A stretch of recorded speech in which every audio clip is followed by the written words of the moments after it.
இயேசு கிறிஸ்துவின் நாமத்தினால இங்க வந்திருக்கிற ஒவ்வொருவரையும் அன்போடு கூட நான் வாழ்த்துறேன். இந்த நாள்ல கூட தேவன் விலையேற பெற்ற ஒரு நம்ம விசுவாசத்தை கட்டி எழுப்பக்கூடிய வார்த்தைகளை நம்ம கூட அவர் பேச போகிறார். நம்ம தொடர்ந்து ஒரு ஒரு 2-3 டேஸா நம்ம இதைதான் நம்ம தியானிக்க போகிறோம்.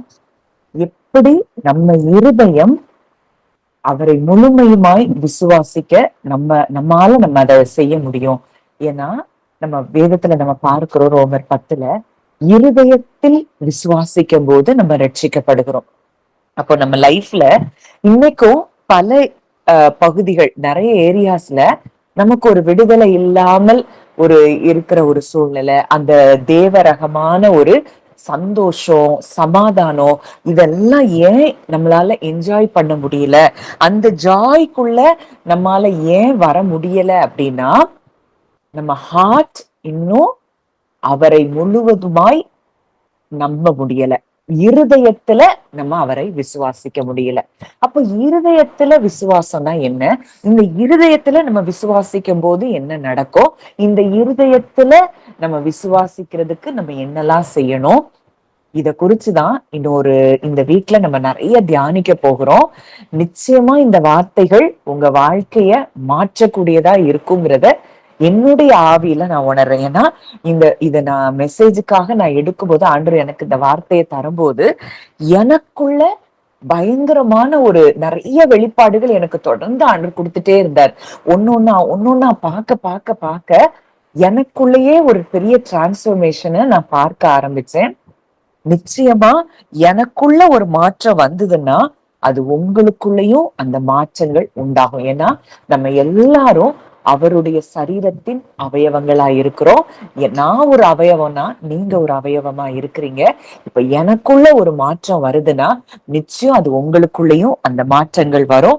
அதனால அதாவது நான் ரெக்வெஸ்ட் பண்ணி கேட்கிறேன், இந்த நாட்கள்ல நம்ம மிஸ் பண்ணாம நீங்க கேளுங்க. ஒருவேளை நீங்க லைவ்ல அட்டென்ட் பண்ண முடியலன்னா கூட கண்டிப்பா அதை யூடியூப்ல நீங்க பாருங்க, நிறைய பேருக்கு ஷேர் பண்ணுங்க. நிறைய பேருடைய லைஃப மாற்றக்கூடிய சத்தியங்களா இது இருக்குங்கிறதுல சந்தேகமே இல்லை. இப்போ ஒரு வசனம் ஃபர்ஸ்ட் நம்ம பார்க்கிறோம், ஏசாயா 28:16 நான் வாசிக்கிறேன். ஆதலால் கர்த்தராகிய ஆண்டவர் உரைக்கிறதாவது, இதோ அஸ்திபாரமாக ஒரு கல்லை நான் சீயோனிலே வைக்கிறேன், அது பரீட்சிக்கப்பட்டதும் விலையேற பெற்றதும் திட அஸ்திபாரம் உள்ளதுமான மூளைக்கல்லாய் இருக்கும், விசுவாசிக்கிறவன் பதறான். இந்த வார்த்தை தான் ஆக்சுவலா, இந்த வார்த்தை இப்ப நான் கடைசியில எனக்கு இந்த வார்த்தையை ஆண்டவர் நினைவுபடுத்தி தான் இந்த வார்த்தையை எடுத்தேன். ஆனா இந்த வார்த்தையை வச்சுதான் நம்மளுடைய மெயின் மெசேஜே இதை வச்சுதான். அப்போ இன்னைக்கு விசுவாசிக்கிறவன் பதறான் அப்படின்னு சொல்லி வேதம் நமக்கு கற்றுக் கொடுக்கு. இன்னைக்கு நம்ம ஹார்ட் அப்படி இருக்குதா? நம்ம பதற்றப்படாம இருக்கிறோமா? ஒரு சின்ன காரியம் நம்ம லைஃப்ல வேற மாதிரி நடந்துட்டா உடனே அந்த சூழ்நிலைகள் தான் மாறணும், அது நடக்க கூட செய்யாது. அப்படி நடந்துருமோங்கிற ஒரு இடத்துக்கு வந்த உடனே நம்ம ஹார்ட் பயங்கரமா பதட்டம் அடைய ஆரம்பிக்குது. ஆனா வசனம் சொல்லுது, விசுவாசிக்கிறவன் பதறான். இது என்ன விசுவாசம்? இது எங்க விசுவாசிக்கிற விசுவாசம்? இப்படிப்பட்ட விசுவாசத்தை நம்ம பெற்றுக்கொள்ள முடியுமா? இத குறிச்சுதான் நம்ம தியானிக்க போகிறோம். இது நம்ம பெற்றுக்கொள்ள முடியுங்கிறதுனாலதான் வேதத்துல இது ஆண்டவர் நமக்காக எழுதப்பட்டிருக்கிற ஒரு வார்த்தையா இருக்குது. தேவன் இந்த வார்த்தையை நமக்கு கொடுத்திருக்கிறார். அப்போ இந்த வசனம் சொல்லுது, அது டிபிடில நான் வாசிக்கிறேன். Here's what the Lord God says.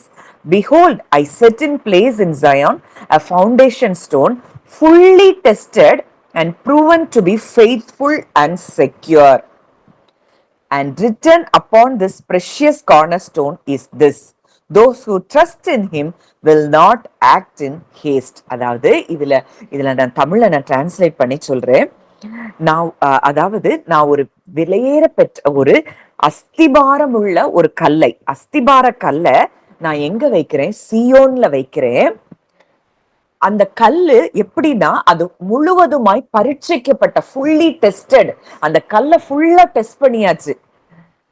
Test பண்ணி ஒரு காரியம் அங்க நிரூபிக்கப்பட்டிருக்கு. அது உண்மையுள்ள கல். அது தன்னை நாடி வருகிறவர்களுக்கு அது பாதுகாப்பை கொடுக்கக்கூடிய ஒரு கல். proven to be faithful and secure and written upon this precious cornerstone. அந்த கார்னர்ஸ்டோன், அந்த விலையேற பெற்ற மூளைக்கு தலைக்கல், அந்த கார்னர்ஸ்டோன்ல எழுதப்பட்டிருக்கிற ஒரு வாக்கியம், இந்த கல்லை நம்புகிறவர்கள், இவரை நம்புகிறவர்கள் என்ன செய்ய மாட்டாங்க, எதையுமே பதற்றமா, ஹேஸ்டா, ஒரு துரிதமா எதுலையும் அவங்க என்ன செய்ய மாட்டாங்க, செயல்பட மாட்டாங்க அப்படின்னு சொல்லி இந்த வசனம் நமக்கு கற்றுக் கொடுக்குது. அப்போ இந்த இடத்துக்கு தான் நம்ம இன்னைக்கு நம்ம கிறிஸ்தவர்கள் தான் பல வருஷமா நம்ம கிறிஸ்துவை அறிந்தவர்கள், எவ்வளவோ பைபிள் வாசிச்சிருக்கிறோம், எவ்வளவோ ஜோம் பண்றோம். ஆனா இந்த இடத்துக்கு நம்ம இருதயம் வந்திருக்குதா அப்படின்னு பார்த்தா நிச்சயமா இல்லை. எல்லாருக்குமே பதட்டம். ஏன் அப்படின்னா நம்ம ஹார்ட், நம்ம சப்கான்சியஸ் மைண்ட்ல பல காரியங்கள் நமக்கு உள்ள இருந்து ஒரு சூழ்நிலை கொஞ்சம் மாறின உடனேயே அங்க உள்ள இருந்து எழும்புகிற சத்தங்கள், அதுக்கு நம்ம செவி கொடுக்க ஆரம்பிக்கிறோம். உடனடியா நமக்கு பதற்றம் வந்துருது. அப்போ இந்த பதட்டமில்லாத ஒரு வாழ்க்கைய தேவன் நமக்கு ஈவாக சிலுவையில அவர் நமக்காக ஏற்கனவே இதை கொடுத்துட்டாரு. சமாதானத்தை கொடுத்துட்டேங்கிறாரு. சந்தோஷத்தை, உங்க சந்தோஷம் நிறைவா இருக்கும்படிக்கு இதை சொல்றேன்னு சொல்றாரு. தேவனுடைய ராஜ்யமே அது நீதியும் சமாதானமும் பரிசுத்தாவியினால் உண்டாகும் சந்தோஷம். ஆனா இதெல்லாம் இன்னைக்கு வரைக்கும் நம்ம அனுபவிக்கல அப்படின்னா அதுக்கு காரணம் என்ன? இதெல்லாம் குறிச்சுதான் இந்த நாட்கள்ல நம்ம ஆழமா தியானிக்க போகிறோம். ரொம்ப அது கொஞ்சம் டீப்பரா தான் நம்ம பார்ப்போம். ஆனா உங்க வாழ்க்கையை மாற்றக்கூடியதா இது இருக்கும். அதனால நீங்க கொஞ்சம் இத கேர்ஃபுல்லா கவனிங்க. இன்னைக்கு தொடர்ந்து நம்ம தியானிக்க போகிறோம். சரி, இப்போ அங்க ஆண்டவர் சொல்றாரு, கர்த்தர் சொல்லுகிறது சொல்லுகிறதாவது அப்படின்னு சொல்லி இந்த வார்த்தை சொல்லப்பட்டிருக்கு. அப்போ அங்க என்ன சொல்லப்பட்டிருக்கு அப்படிங்கிறத நம்ம பார்க்க போறோம். ஃபவுண்டேஷன் ஸ்டோன், அஸ்திபார கல். இந்த அஸ்திபார கல் அப்படிங்கிறது, இந்த கல் அப்படிங்கிறது அந்த ஹீப்ரூல குமாரன், சன் அப்படிங்கிற அந்த ரூட் வேர்ட்ல இருந்து எடுக்கப்பட்ட வார்த்தை தான் அந்த கல் அப்படிங்கிற வார்த்தை. இப்போ ரோமர் 9வது அதிகாரம் 33வது வசனத்துல இத குறிச்சு நம்ம பார்க்கிறோம். ரோமர் 9:33. இதோ இடறுதற்கான கல்லையும் தவறுதற்கான கண்மலையையும் சியோனில் வைக்கிறேன், அவரிடத்தில் விசுவாசமாய் இருப்பவன் எவனோ அவன் வெட்கப்படுவதில்லை என்று எழுதி இருக்கிறபடி ஆயிற்று. அப்போ இந்த கல் இது fully tested, proven to be faithful and செக்யூர்னு பார்த்தோம். இது ஃபுல்லா டெஸ்ட் பண்ணப்பட்டாச்சு. இந்த கல்லை நம்ம நம்பணும், இந்த குமாரனாகிய இந்த கல்லை நம்ம நம்பணும் அப்படின்னா நிச்சயமாய் அது உண்மையுள்ள கல். அந்த உண்மையுள்ள கல் எதெல்லாம் நமக்கு ப்ராமிஸா கொடுத்திருக்கிறாரோ அது எல்லாம் நமக்கு நிறைவேறும். ஏன்னா அது ஃபுல்லி டெஸ்டட், அது ஃபுல்லா டெஸ்ட் பண்ணியாச்சு. அந்த கல்லு பொய் சொல்லவே முடியாது. இப்போ இந்த ஒரு கல் என்னவாயிருச்சு, பல கற்களாய் மாறுது. இததான் 1 பேதுரு 2ல நம்ம பார்க்கிறோம். நம்ம ஏற்கனவே பார்த்த அந்த வசனம் தான் 1 பேதுரு 2:5-7. ஜீவனுள்ள கற்களை போல் ஆவிக்கேற்ற மாளிகையாகவும் இயேசு கிறிஸ்து மூலமாய் தேவனுக்கு பிரியமான ஆவிக்கேற்ற பலிகளை செலுத்தும்படிக்கு பரிசுத்த ஆசாரிய கூட்டமாயும் கட்டப்பட்டு வருகிறீர்கள். அப்போ அந்த கல், அஸ்திபாரமாகிய அந்த கல், மூளைக்கல்லுக்கு மேல நம்மளும் ஆவிக்குரிய கற்களை போல ஆவிக்கேற்ற மாளிகையாக நம்ம கட்டப்பட்டு வருகிறோமா. இந்த கல்லின் மேல விசுவாசமாய் இருக்கிறவன் என்ன செய்யற, அந்த அஸ்திபாரமாகி அந்த மூளைக்கல்லின் மேல விசுவாசமாய் இருக்கிறவன் வெட்கப்படுவதில்லை.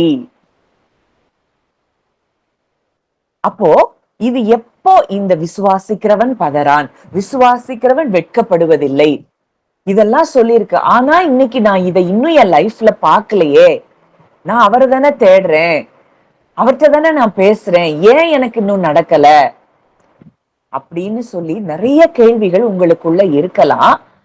ஆனா உங்க விசுவாசம் இருதயத்துல இருந்து இருக்கா, இல்ல உங்க கான்சியஸ் மைண்ட்ல இருந்து இருக்கா? எல்லாம் சொல்லியிருக்கு, இதெல்லாம் இப்படிதான் இருக்கு, அதனால நடக்கும் அப்படிங்கிற இடத்துல உங்க மைண்ட்ல இருந்து நீங்க அவரை விசுவாசிக்கிறீங்களா, உங்க இருதயத்துல இருந்து உங்க முழு இருதயத்தோடும் அவரை விசுவாசிக்கிறீங்களா? அப்படி விசுவாசமா இருக்கும்போது, அப்படி விசுவாசமா இருக்கிறவர்கள் அங்க வெட்கப்படுவதில்லைன்னு சொல்லி அங்க நம்ம கற்றுக் கொடுக்கப்படுகிறத நம்ம பார்க்கிறோம். இப்போ இயேசு கிறிஸ்து அவர்தான் மூளைக்கு தலைக்கல்லா இருக்கிறார். இந்த கல்லை எங்க வச்சிருக்கிறாங்களா, சியோனில் வைக்கிறேன் அப்படின்னு சொல்லி வேதம் சொல்லுது. இப்போ சியோனில், இன்னைக்கு இந்த சியோனில் வைக்கப்பட்ட இந்த கல்லுக்கு பக்கத்துலதான் நம்ம என்ன செஞ்சிட்டோம், வந்து சேர்ந்துட்டோம்னு சொல்லி எபிரேயர் 12 பார்க்கிறோம். எபிரேயர் 12:22, நீங்களோ சியோன் மலையின் இடத்திற்கும் ஜீவனுள்ள தேவனுடைய நகரமாகிய பரம எருசலேமின் இடத்திற்கும் 1000-10,000 தேவதூதர்களின் இடத்திற்கும் பரலோகத்தில் பேரெழுதி இருக்கிற முதற் பேரானவர்களின் இடத்திற்கும் யாவருக்கும் நியாயாதிபதி ஆகிய தேவனிடத்திற்கும் பூரணராக்கப்பட்ட நீதிமான்களுடைய ஆவிகளின் இடத்திற்கும் புது உடன்படிக்கையின் மத்தியஸ்தராகிய இயேசுவின் இடத்திற்கும் ஆபேலினுடைய ரத்தம் பேசினதை பார்க்கிலும் நன்மையானவைகளை பேசுகிற ரத்தமாகிய தெளிக்கப்படும் ரத்தத்தின் இடத்திற்கும் வந்து சேர்ந்தீர்கள். இந்த கல்லு கிட்ட வந்து சேர்ந்துட்டோம்னா இந்த ப்ரொடெக்ஷனுக்குள்ள நம்ம வந்துட்டோம். இதை யார் ஒருவர் இருதயத்துல நம்ம விசுவாசிக்கிறோமோ அப்படி விசுவாசிக்கிறவங்களுக்கு என்ன இருக்காது, பயம் இருக்காது. ஏன்னா அவர் உண்மையுள்ளவர் அப்படிங்கிறத எத்தனையோ முறை எத்தனையோ பரிசுத்தவான்கள் கண்டுபிடிச்சு வேதத்திலே நம்ம பார்க்கிறோம். வசனங்களா அவங்க எழுதி இருக்கிறாங்க. அப்போ அவர் he proves to be faithful and secure. அப்போ இந்த இடத்துக்குள்ள, இந்த பாதுகாப்பின் இடத்துக்குள்ள நீங்களும் நானும் வந்துட்டோம் அப்படிங்கிறத யார் ஒருவர் இருதயத்துல விசுவாசிக்கிறாங்களோ, இப்ப நான் சொல்லும் போது கூட உங்களால பல காரியங்களை விசுவாசிக்க முடியல. காரணம் என்னன்னா, நம்ம இருதயம் பல காரியங்கள்ல நிரம்பி இருக்கு. சின்ன வயசுல இருந்து நமக்கு சொல்லப்பட்ட பொய்கள், நம்ம ட்ரெடிஷன்ஸ், கல்ச்சர், சில நேரங்கள்ல நிறைய நேரங்கள்ல நம்ம பார்க்க முடியும். சின்ன வயதுல பார்த்த படங்கள், மூவிஸ்ல கூட சிலர் அந்த பேய் படங்கள்லாம் பார்ப்பாங்க. அது கூட அவங்களுக்கு பெரிய தாக்கத்தை ஏற்படுத்தி அவங்க சப்கான்சியஸ் மைண்ட்ல பதிஞ்சிருக்கும். அதனால அவங்க இருட்டுல போறதுக்கெல்லாம் பயப்படுவாங்க, ரொம்ப பெருசான பிறகு கூட. காரணம் என்னன்னா, நம்ம ஆழ் மனதுல பல பொய்கள் நம்ம இருதயத்துல அங்க விதைக்கப்பட்டிருக்கு. இதெல்லாம் விதைக்கப்பட்டு வளர்ந்து நிக்கிறதுனால இந்த மூளை கல்லாகிய கிறிஸ்துவை நம்ம என்ன செய்ய முடியல, விசுவாசிக்க முடியல. இருதயத்தில் விசுவாசித்தால் ரட்சிப்பு, அது என்ன பகுதியா இருந்தாலும் சரிதான். நம்ம வாழ்க்கையில அது வாக்குத்தத்தங்களின் நிறைவேறுதல்களா இருக்கலாம், இல்ல வாழ்க்கையில வந்த எந்த பலவீனங்களோ, வியாதிகளோ, இல்ல குடும்ப பிரச்சனைகளோ, போராட்டங்களோ, எனி டைப் ஆஃப் ஸ்ட்ரகிள்ஸ் நம்ம போயிட்டு இருக்கிறோம் அப்படின்னா, நம்ம அவரை விசுவாசிக்கும் போது நமக்கு என்ன வராது, பதற்றம் வராது, நமக்கு வெட்கம் ஏற்படுவதில்லை. இப்போ நம்ம பார்க்கிறோம் அங்க அவரை பல பரிசுத்தவான்கள் அவர் எப்படிப்பட்டவர், உண்மை உள்ளவர்ங்கிறத நிறைய இடங்கள்ல நம்ம வேதத்துல பார்க்கிறோம். கர்த்தரோ உண்மையுள்ளவர், பொய் சொல்ல அவர் மனிதன் அல்ல. அப்ப இன்னைக்கு கிறிஸ்து நமக்காக எதையெல்லாம் அவர் செய்து முடிச்சிருக்கிறாரு அப்படின்னு பார்க்கும்போது, நம்முடைய பலவீனங்களை அவர் சுமந்திருக்கிறார், நம்முடைய நோய்களை, பலவீனங்களை அவர் சுமந்திருக்கிறார். இதை யார் ஒருவர் இருதயத்துல விசுவாசிக்கிறோமோ, அவர் தான் சுமந்துட்டாரு, என் சரீரத்துல எப்படி பலவீனம் இருக்க முடியும்? நான் இயேசுவின் தழும்புகளால நான் குணமாகி விட்டேன் அப்படின்னு ஃப்ரம் த ஹார்ட் விசுவாசிச்சு பேசும்போது நமக்கு சுகம் உண்டாகிறது. இதேதான் மற்ற எல்லா பிரச்சனைகளுக்கும். ஆனா இன்னைக்கு இப்ப நான் பேசும்போது நீங்க கேட்கும் போது இது நல்லா இருக்கு, ஆமா கரெக்ட் தான் அப்படின்லாம் நீங்க ஃபீல் பண்றீங்க. ஆனா ஒரு சிச்சுவேஷன், ஒரு ரிப்போர்ட், இல்ல உங்களை பார்த்து மற்றவங்க ஏதோ ஒரு வார்த்தையை சொல்லிட்டாங்க அப்படின்னா உடனே உங்க மைண்ட் செட் என்ன செஞ்சிருது? மாறிடுது. காரணம் என்ன அப்படின்னா, நம்ம இருதயத்துல அதை விசுவாசிக்க முடியாதபடிக்கு வேற மற்ற காரியங்கள் நம்ம இருதயத்துல விதைக்கப்பட்டு அது வளர்ந்து நிக்குது. இன்னைக்கு அந்த வளர்ந்து நிற்கிற அப்படிப்பட்ட களைகளை வேரோடு பிடுங்கும்படியாதான் தேவன் இந்த வார்த்தைகளை நம்ம கூட பேசிட்டு இருக்கிறாரு. நல்ல நிலமாய் நம்ம இருதயம் மாறணும். நல்ல மண்ணா நம்ம இருதயம் மாறும் போது விதைக்கப்படுகிற ஒவ்வொரு வார்த்தைகளும் அது நமக்கு 100 மடங்கு பலன் தரும். ஏன்னா அப்படி விதைக்கப்படும் போதே நம்ம அந்த வார்த்தையை விசுவாசிக்க ஆரம்பிப்போம், அவரை விசுவாசிக்க ஆரம்பிப்போம், அவரை உண்மை உள்ளவரா பார்க்க ஆரம்பிப்போம். சூழ்நிலைகள் எல்லாம் இன்னைக்கு நம்ம உண்மைன்னு பார்த்துட்டு இருக்கிறோம். ஆனா வசனம் சொல்லுது, கர்த்தரோ உண்மை உள்ளவர். இன்னைக்கு நீங்க பார்க்கிற ஃபேக்ட்ஸ் உண்மையா இருக்கலாம், ஆனா அது சத்தியம் கிடையாது. தேவன் ஒருவரே சத்தியப்பரர் என்றும் எந்த மனுஷனும் பொய்யன் அப்படின்னு வேதம் நமக்கு சொல்லுது. அப்போ அவர் ஒருவரே சத்தியப்பரர்னா அவர் வாயிலிருந்து பிறக்கிற ஒவ்வொரு வார்த்தைகளும் அது சத்தியம் நிறைந்த வார்த்தைகள். அந்த வார்த்தையை விசுவாசிக்கிற நமக்கு என்ன கிடையாது? வெட்கம் கிடையாது. அந்த வார்த்தையை இருதயத்துல விசுவாசிக்கிற மனிதன் எதை குறித்து பதற மாட்டான். சூழ்நிலை இதுதானா, இதுக்குதான் என் ஆண்டவர் இப்படி வார்த்தையை கொடுத்திருக்கிறாரு, இதுதான் என் வாழ்க்கையில நடக்கும். அதனாலதான் பவுல் சொல்றாரு, நான் விசுவாசித்திருக்கிறவர் இன்னார் என்று அறிந்திருக்கிறேன். அவர் இருதயத்துல அறிஞ்சிருந்தாரு. இன்னைக்கு நம்ம எதுல அறிஞ்சிருக்கிறோம்? அவரை மூளையில அறிஞ்சிருக்கிறோமா, இருதயத்துல அது அறிஞ்சிருக்கிறோமா? சப்கான்சியஸ் மைண்ட்ல ஃபுல்லா அவரை பற்றின நினைவுகள், அவருடைய வார்த்தைகள் நம்ம இருதயத்தை நிரப்புதா, இல்ல சூழ்நிலைகள், மக்கள் பேசுகிற வார்த்தைகள், ரிப்போர்ட்ஸ், இது நம்ம இருதயத்தை நிரப்பிட்டு இருக்குதா? இததான் நம்ம இன்றைக்கு இது எப்படி, அப்போ இந்த இடத்துக்கு நம்ம எப்படி வரணும்னா நம்ம என்ன செய்யணும், இதெல்லாம் குறிச்சுதான் நம்ம தொடர்ந்து தியானிக்க போகிறோம். நிச்சயம் மிஸ் பண்ணாம, ஏன்னா இது நம்ம லைஃப மாற்றக்கூடிய காரியங்கள். அதனாலதான் நான் உங்கள்கிட்ட ரொம்ப திரும்ப திரும்ப சொல்ற காரியம், இது நம்முடைய லைஃப மாற்றக்கூடிய காரியம். இருதய விசுவாசம். நீங்க பைபிள்ல நீங்க எங்க எடுத்து பார்த்தாலும் பாருங்க, ஜீசஸ் பேசுறதெல்லாம் இருதயத்தில் சந்தேகப்படாமல் விசுவாசித்தால். அந்த ஹார்ட் அவர் ரொம்ப போக்கஸ் பண்ணிட்டே இருக்கிறாரு. காரணம் என்ன அப்படின்னா, நம்ம இருதயம் ஸ்பிரிச்சுவல் ரெல்ம் கூட கனெக்ட் ஆயிருக்கு. அன்சீன் ரெல்ம்ல நம்ம இருதயம் தான் கனெக்ட் ஆயிருக்கு. அந்த இருதயம், இப்போ இந்த விசுவாசம், இருதயத்துல விசுவாசம் நமக்கு இருக்கும்போது, கிறிஸ்துவின் மேல அந்த சீயோனில வைக்கப்பட்ட அந்த மூளைக்கல்லின் மேல நம்ம விசுவாசம் வைக்கும் போது நம்ம எதையும் ரஷ் பண்ண மாட்டோம். அப்படி ஆயிருமோ, இப்படி ஆயிருமோ, இது இப்படி நடந்துருமோ, அப்படி நடந்துருமோ, இந்த திங்கிங்கே நமக்கு வராது. ஏன்னா இந்த இருதய விசுவாசம் எல்லாத்தையும் அவர் அந்த டைமிங் முதற்கொண்டு அவர் எனக்கு நேர்த்தியாய் செய்வார். கர்த்தர் சகலத்தையும் அதினதின் காலத்தில் நேர்த்தியாய் செய்திருக்கிறார் அப்படின்னு சொல்லி எல்லாத்தையும் கர்த்தர் கரத்துல கொடுத்துட்டு, அந்த இருதய விசுவாசம் இருக்கிறவங்க எப்படி இருப்பாங்க? எப்பவும் சந்தோஷத்துல இருப்பாங்க. அவரை விசுவாசிக்கிறவன் அவன் என்ன செய்ய மாட்டான்னா, certainly, அதுல இங்கிலீஷ்ல எப்படி கொடுத்திருக்கான், whoever believes in him will certainly not be disappointed. நமக்கு டிசப்பாயின்மெண்டே கிடையாது. இருதயத்துல விசுவாசிக்கிறவங்களுக்கு என்ன கிடையாதான்? டிசப்பாயின்மெண்ட் கிடையாதான். அப்போ இந்த இருதயம் நமக்கு எப்படி இருக்கு, இத குறிச்சுதான் நம்ம தியானிக்க போகிறோம்.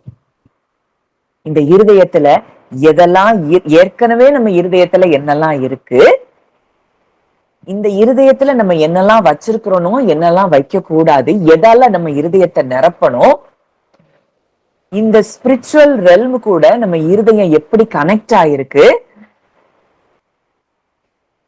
நீங்க பாத்தீங்கன்னா அங்க நம்ம விசுவாசத்தை குறிச்சு நம்ம ஏற்கனவே நம்ம தியானிச்சுட்டு இருந்தோம். எபிரேயர் 11:12 எல்லாம் நம்பப்படுகிறவைகளின் உறுதி, காணப்படாதவைகளின் நிச்சயம். இந்த இருதயம் அது எப்படி பார்க்கும்னா, நான் பார்க்கல, என் கண்ணாலதான் பார்க்கல, ஆனா என் இருதயம் அதை பார்க்கிறது. ஸ்பிரிச்சுவல் ரெல்ம்ல எனக்காக நான் ஜெபித்த காரியங்கள் எனக்காக தேவன் அதை கொடுத்து விட்டார் அப்படின்னு அந்த இருதயம் அவரை நம்பி இருக்கும். நம்ம நேத்து உள்ள அந்த மெடிடேஷனை கூட நீங்க கண்டிப்பா எல்லாரும் கேளுங்க. சங்கீதம் 46 குறிச்சு 46 வைத்து தேவன் பல வெளிப்பாடுகளை பேசினார். அப்போ அங்க தாவீது சொல்றாரு, என் பலனும் அவர்தான் எனக்கு பலன், அவர்தான் எனக்கு கேடகம், என் இருதயம் அவரை நம்பி இருந்தது, நான் சகாயம் பெற்றேன். என் இருதயம் அவருக்குள்ளே களி கூறுகிறது, பாட்டினால் அவரை துதிப்பேன். அப்போ அங்க அவர் ஹார்ட் எப்படி இருக்கு அப்படின்னா, தாவீதுடைய ஹார்ட் எப்படி இருக்கு அப்படின்னா, அந்த இருதயம் அவரை நம்பி இருந்ததாம். எல்லாமே எதிரடியான சூழ்நிலைகள் தான் தாவீதுடைய வாழ்க்கையில நம்ம பார்க்கும்போது எல்லாமே எதிரடியான சூழ்நிலைகள் தான். அங்க அபிஷேகம் பண்ணப்பட்ட நாள்ல இருந்து அவருக்கு ஒரே ஓட்டம் தான். ஆனா அவர் சொல்றாரு, என் இருதயம் அவரை நம்பி இருந்தது, நான் சகாயம் பெற்றேன். அப்போ இந்த ஹார்ட் எவ்வளவு தூரத்துக்கு நமக்கு முக்கியம். இன்னைக்கு நமக்கு வர்ற பயம், இப்ப யோபு சொல்றாரு, நான் பயந்த காரியம் எனக்கு நேரிட்டது. ஏன்னா அந்த ஹார்ட் டோட்டலா பயத்துக்குள்ளே இருக்கு. என் பிள்ளைங்க பாவம் செஞ்சிருவாங்க, என் பிள்ளைங்களை தேவன் தண்டிச்சிருவாரு, அதனால நான் பலி செலுத்தணும். இந்த பலி ஆண்டவர் மேல உள்ள அன்புனால செலுத்தப்பட்டதை விட பயத்தினாலதான் அங்க பலி செலுத்தப்படுது. ஏன்னா ஆண்டவரை அறிய வேண்டிய விதத்துல அங்க அறிய முடியல. ஆனா தாவீது தான் பாவமே செஞ்சுட்டாரு, ஆனா நான் அவர்கிட்ட போய் நான் சரண்டர் ஆயிருவேன், ஏன்னா அவர் மன்னிக்கிறதற்கு தயை பெருத்தவர் அப்படின்னு தேவனை அவர் இருதயத்துல அப்படி அறிந்து வைத்திருந்தார்.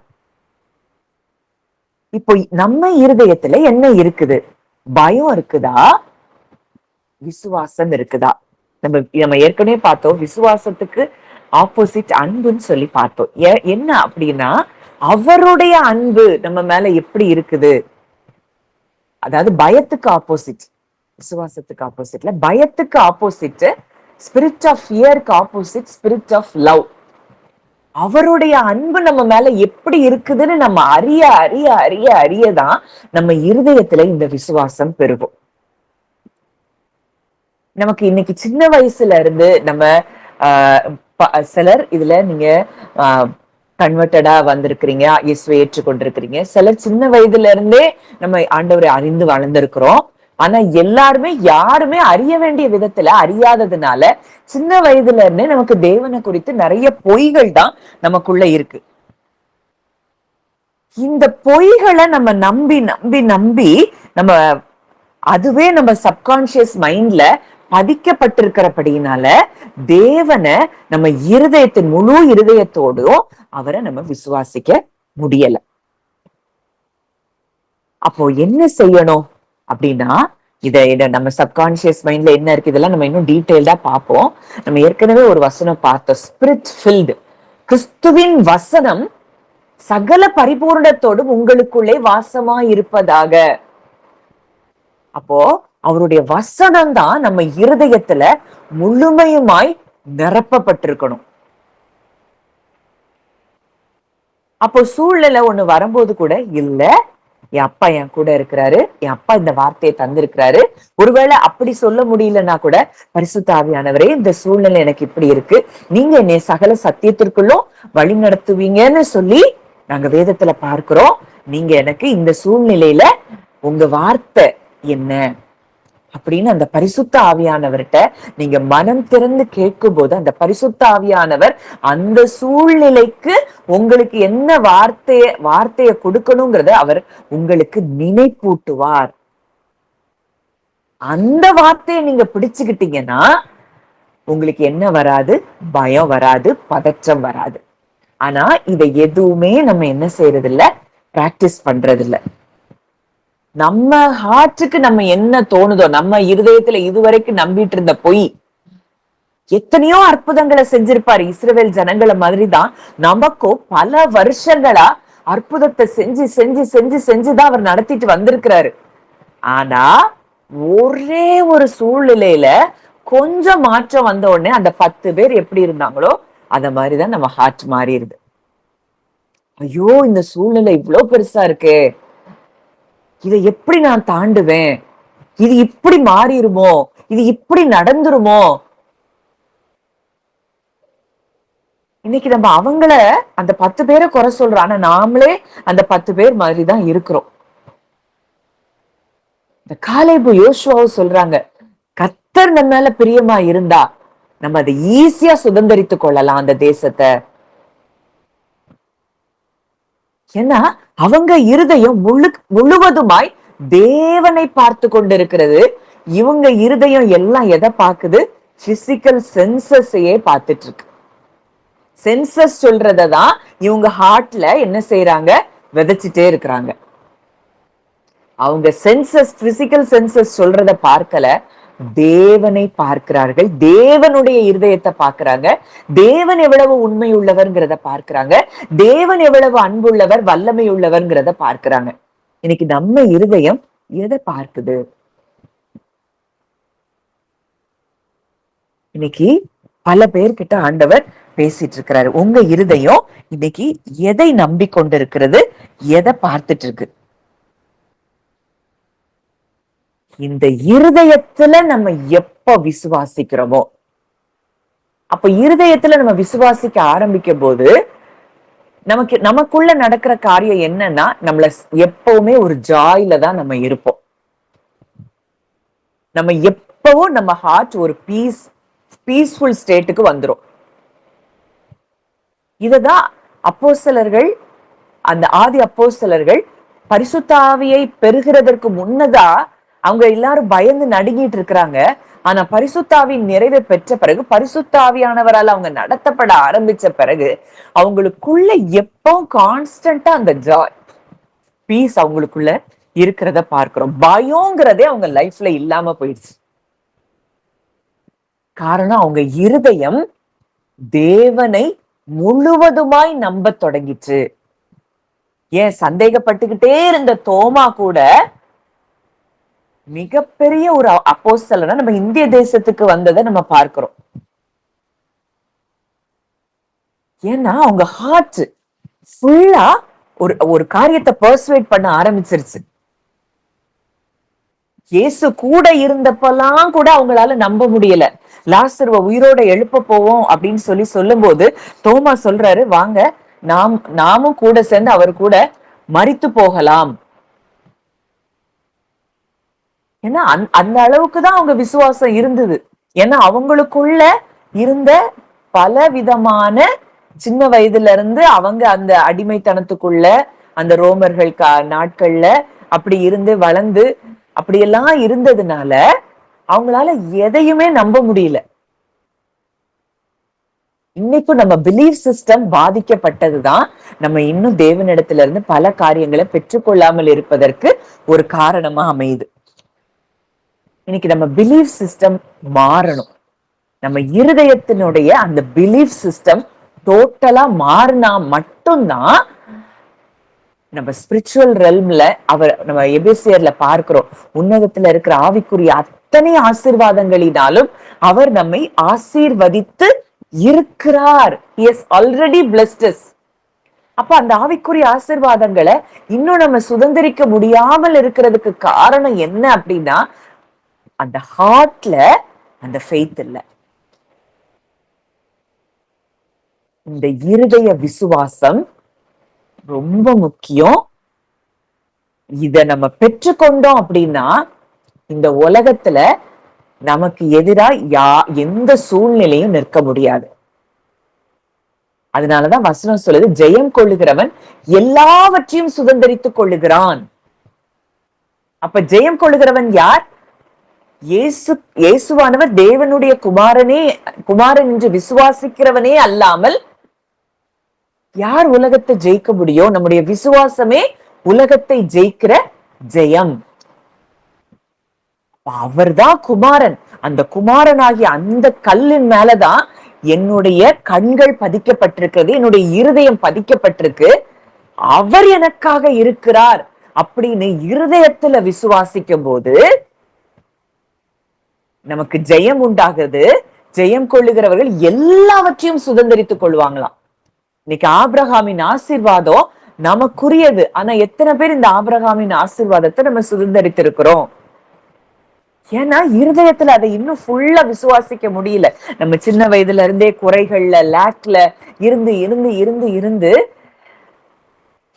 அந்த ஆபிரகாமின் ஆசீர்வாதம் நமக்குரியதுங்கிறத நம்மளாலேயே அதை ஏற்றுக்கொள்ள முடியல.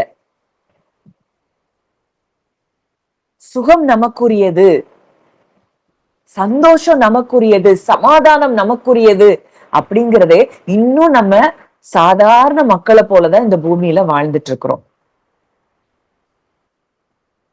அவர் நம்ம குறிச்சு வச்சிருக்கிற திட்டங்கள், தீர்மானங்கள் எல்லாம் பெருசு. அவர் எதுக்காக பூமிக்கு வரணும்? அப்போ நம்மளும் மற்ற மனிதர்களை போல வாழ்றதுக்கா? இல்ல, கிறிஸ்துவை போல் நம்ம ஒரு வாழ்க்கை வாழதான் அவர் இந்த பூமிக்கு வந்தார். அவருடைய ஹார்ட்ட எதுவுமே டிஸ்டர்ப் பண்ண முடியாத இடத்துல அவர் இருந்தாருன்னா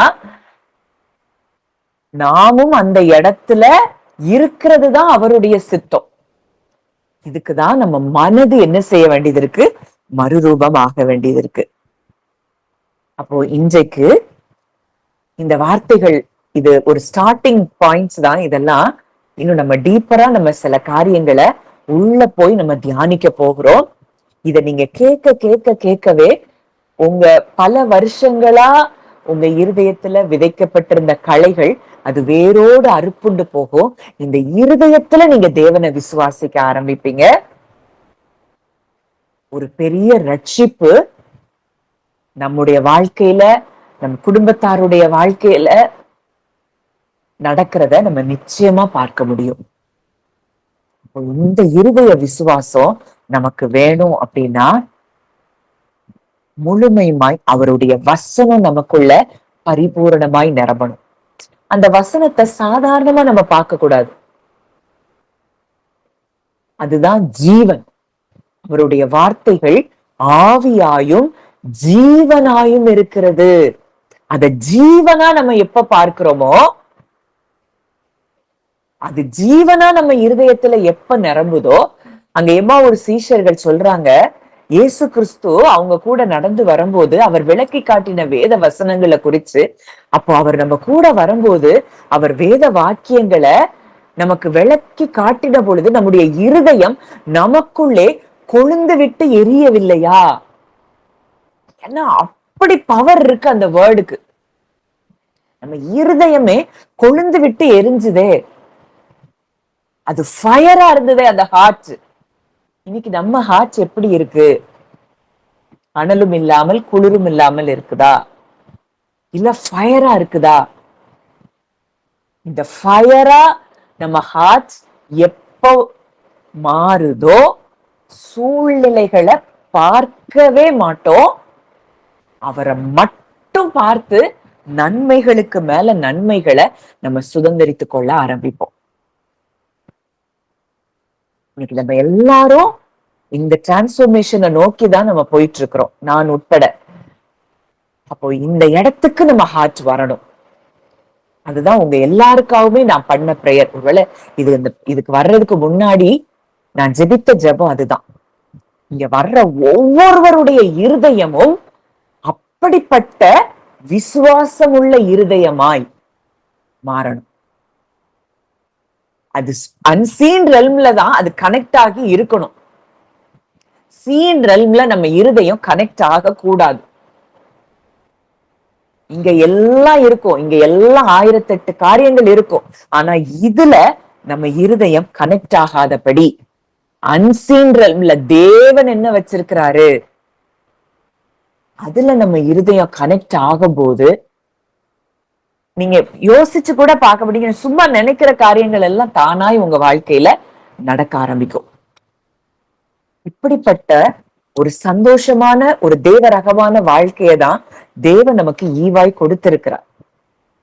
அப்போ உபத்திரவம் பாடு இதெல்லாம் பைபிள்ல சொல்லப்பட்டிருக்கு இருக்காது. எது? கிறிஸ்துவை அறிவிக்கிறதுனால. அவரை நம்ம பெற்றுக்கொண்டோம், அவரை நம்ம விசுவாசிக்கிறோம்னா நமக்கு வெட்கம் கிடையாது, நமக்கு பதற்றம் கிடையாது. அவர் பூமிக்கு வந்தது ஏதோ ஒண்ணு பாவத்தில இருந்து நீக்கி நம்மளை ரட்சிக்க வந்தார், அப்படி மாத்திரம் இல்ல. அந்த தேவ ரகமான வாழ்க்கைய நாமும் அனுபவிக்கும்படியாக தான் அவர் இந்த பூமிக்கு வந்தது.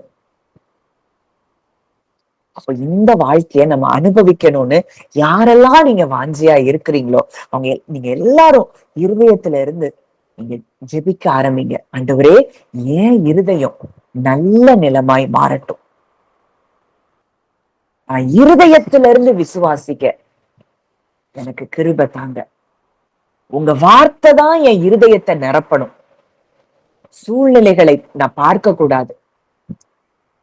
இத நீங்க ஜெபமா நீங்க செய்ய ஆரம்பிங்க. ஆண்டவர் உங்க இருதயத்தை அவர் டோட்டலா ஒரு டிரான்ஸ்பர்மேஷனுக்கு அவர் கொண்டு வருவார். உங்களுக்கு அதுக்கு உதவி செய்வார். உங்கள் மனம் புதிதாகிறதினாலே மறுரூபமாகுங்கள், இப்பிரபஞ்சத்திற்கு ஒத்த வேஷம் தெரியாமல். அப்படின்னா என்ன அர்த்தம்? இந்த சென்சஸ் சொல்றத நீங்க என்ன செய்யக்கூடாது? கேட்க கூடாது. அதுக்கு ஒத்த வேஷம் தரிச்சிட்டு இருந்தீங்கன்னா தேவனுடைய நன்மையும் பரிபூர்ணமான சித்தமும் இன்னதென்று பகுத்தறியத்தக்கதாக அவருடைய நன்மை என்ன, அவருடைய சித்தம் என்ன, இத அறிந்து நம்முடைய மனம் என்ன செய்யணுமா? மறுரூபமாகணுமா. இப்படிப்பட்ட மறுரூபமாக்கப்பட்ட இருதயத்தை உடையவர்கள் தான் ஜெயம் கொள்ளுகிறவர்கள். அப்படிப்பட்ட ஜெயம் கொள்ளுகிறவர்கள் தான் எல்லாவற்றையும் சுதந்திரித்துக் கொள்வார்கள். ஒண்ணுல கூட அவங்க சுதந்திரிக்கல அப்படின்னு சொல்லி எந்த காரியமும் இருக்காது. இந்த ஒரு ஹார்ட் தேவன் நமக்கு நிச்சயம் ஈவா இங்க வந்திருக்கிறவங்க ஒவ்வொருவருக்கும் ஆண்டவர் தர்றாரு. இத கேட்க யாரெல்லாம் இத உண்மையா நீங்க கேக்குறீங்களோ உங்க எல்லாருக்கும் ஆண்டவர் இப்படிப்பட்ட இருதயத்தை தருகிறார் அப்படிங்கிறதுல சந்தேகமே இல்லை. ஜெபிக்கலாம். நல்ல தகப்பனே, நன்றியோடு உண்மை துதிக்கிறோம், ஸ்தோத்தரிக்கிறோம். அப்பா, இந்த அருமையான நாளில கூட கர்த்தாவே அப்பா, விலையேற பெற்ற கல்லாகிய உண்மை நாங்கள் நோக்கி பார்க்கிறோம். அவர்கள் அவரை நோக்கி பார்த்து பிரகாசம் அடைந்தார்கள், அவர்கள் முகங்கள் வெட்கப்படவில்லை என்று சொல்லி வேதம் எங்களுக்கு கற்றுக் கொடுக்குப்பா. இன்னைக்கோ நீங்க இருதயத்துல இருக்கிற எல்லா பாரமும் இது எல்லாத்தையும் அந்த அப்பா விலையேற பெற்ற கல்லாகிய உம்மிடத்துல நாங்க சரண்டர் பண்றோம்ப்பா. வாழ்க்கையின் எந்த பகுதிகள்ல எல்லாம் நாங்க போராடிட்டு இருந்தோமோ அந்த பகுதிகள் எல்லாவற்றையும் உங்ககிட்ட கொடுக்கிறோம்.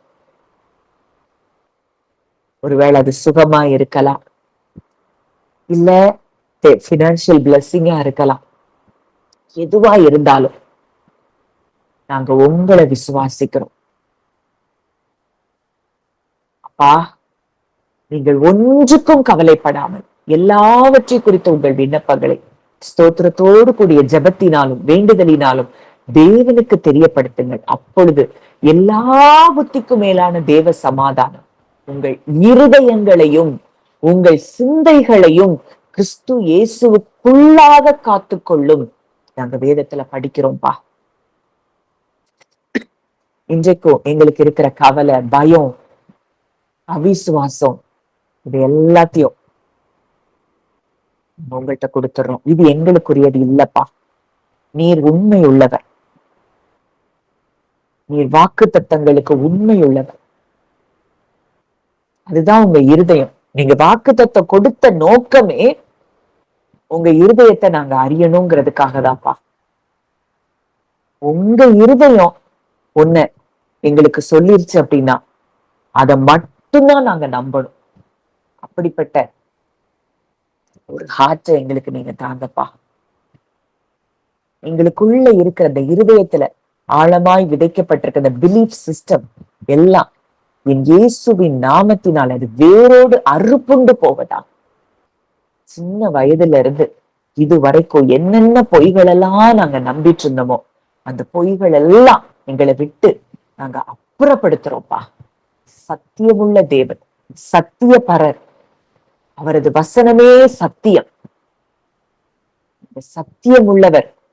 விசுவாசத்தினாலே கிறிஸ்து உங்கள் இருதயங்களில் வாசமா இருக்கவும் என்று சொல்லி பார்க்கிறோம். இன்றைக்கு எங்க இருதயத்துல நீங்க வாசம் பண்றீங்கப்பா. அந்த மூளைக்கல், சியோனிலே வைக்கப்பட்ட அந்த மூளைக்கல் இன்றைக்கு எங்க இருதயத்துக்குள்ள நீங்க இருக்கிறீங்கப்பா. இந்த கல்லை நாங்க பார்க்கிறோம். என்னாலே செய்யக்கூடாத அதிசயமான காரியம் ஒன்று உண்டோ என்று இந்த கல்லாகிய கிறிஸ்து இன்றைக்கு நம்ம கிட்ட கேட்கிறார். என்னால முடியாதுன்னு ஏதாவது இருக்குதா?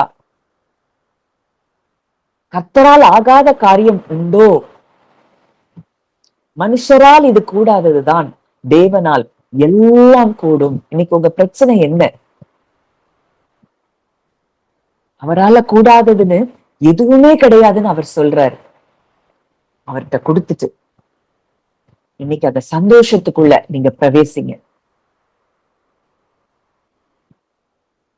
எஜமானுடைய சந்தோஷத்துக்குள்ள நம்ம பிரவேசிப்போம். அந்த ஜாயில நிரம்புவோம், அதை ஃபீல் பண்ணுவோம். இன்னைக்கு உங்களுடைய எல்லா காரியங்கள்லயும் அற்புதங்கள் நடந்திருக்கிறத நீங்க நிச்சயமா பார்ப்பீங்க. நல்ல தகப்பனே, நன்றியோடு உண்மை துதிக்கிறோம், ஸ்தோத்தரிக்கிறோம் அப்பா. இந்த நல்ல நாளிலும் எங்களோடு இடைப்பட்ட உடைய வார்த்தைகளுக்காக நாங்கள் நன்றி செலுத்துகிறோம் அப்பா. நீங்க உண்மை உள்ளவர், எங்களை பாதுகாப்பதில் வல்லமை உள்ளவர் என்பதை நாங்கள் இன்றைக்கு ஆழமாய் தியானித்தோப்பா. எங்க இருதயம் அதை நம்பட்டும், எங்க இருதயம் அதை விசுவாசிக்கட்டும். எங்களுக்கு நீங்க அதுக்கு உதவி செய்யுங்கப்பா. எங்க இருதயத்துல நாங்க விசுவாசித்து நாங்க அறிக்கையிட்டு நாங்க ரட்சிக்கப்பட உங்க கிருபை எங்க மேல அதற்காக ஊற்றப்படட்டப்பா. இதயத்துல இருக்கிற அவிசுவாசங்கள், சந்தேகங்கள் எல்லாம் அது வேரோடு அறுப்புண்டு போனதற்காக நாங்கள் நன்றி செலுத்துகிறோம். எங்களுக்கு கொடுக்கப்பட்ட வார்த்தைகள், வாக்கு தத்தங்கள் எல்லாவற்றையும் நாங்க எங்களுக்காக சுதந்திரித்துக் கொள்ளுகிறோம். இந்த நாளிலும் விசேஷமாக நாங்க ஒரு வாக்கு தத்தத்தை நாங்க பேசுறோம்ப்பா. நீதிமானின் கூடாரத்தில் ரட்சிப்பின் கம்பீர சத்தம் உண்டு. எங்க எல்லாருடைய கூடாரங்களையும் ரட்சிப்பின் கம்பீர சத்தம் அது தொனிக்கிறது என்று சொல்லி நாங்கள் பேசுகிறோம். எங்கள் அலங்கத்திற்குள்ளே சமாதானமும் எங்கள் அரண்மனைகளுக்குள்ளே சுகமும் தான் இருக்கும். ஏன்னா அதுதான் உங்க ஹார்ட். எங்க அலங்கங்களுக்குள்ள சமாதானம், எங்க அரண்மனைகளுக்குள்ள சுகம். அப்படியே எங்களை ஆசீர்வதிக்கிறீரப்பா, எங்களை பாதுகாக்கிறீர். உங்க ரத்தம் 24 hours எங்க மேல தெளிக்கப்பட்டு கொண்டு இருக்கிறது. திரள் கூட்டமான தேவ தூதர்கள் எங்களையும் எங்கள் குடும்பத்தில் இருக்கிற ஒவ்வொருவரையும் பாதுகாக்கிறீரப்பா. நன்றி செலுத்துகிறோம், நன்றி செலுத்துகிறோம் அப்பா. ஆண்டவரே, வந்த ஒவ்வொருவரையும் உங்களுடைய பிள்ளையாய் மனதார ஆசீர்வதிக்கிறேன். அவங்க இருதயத்துல விதைக்கப்பட்ட இந்த வார்த்தைகள் 100 மடங்கு பலன் தரும்படி நான் ஜெபிக்கிறேன் அப்பா. இனி ஒவ்வொரு நாளும் நாங்க இதை குறித்து நாங்க ஆழமாய் தியானிக்க போகிறோம். இந்த தியானங்கள் எங்க வாழ்க்கையை மாற்றட்டும் என்று சொல்லி நாங்கள் ஜெபிக்கிறோம் அப்பா. லைஃப்ல ஒரு பெரிய டிரான்ஸ்பர்மேஷன் உண்டாகட்டும் என்று சொல்லி நாங்கள் ஜெபிக்கிறோம். உடைய கரத்திலே எங்களை தாழ்த்தி ஒப்புக் கொடுக்கிறோம். கர்த்தர் ஆசீர்வதித்து வழி நடத்தும். இயேசுவின் மூலம் கேட்கிறோம் ஜீவனுள்ள நல்ல பிதாவே, ஆமென்.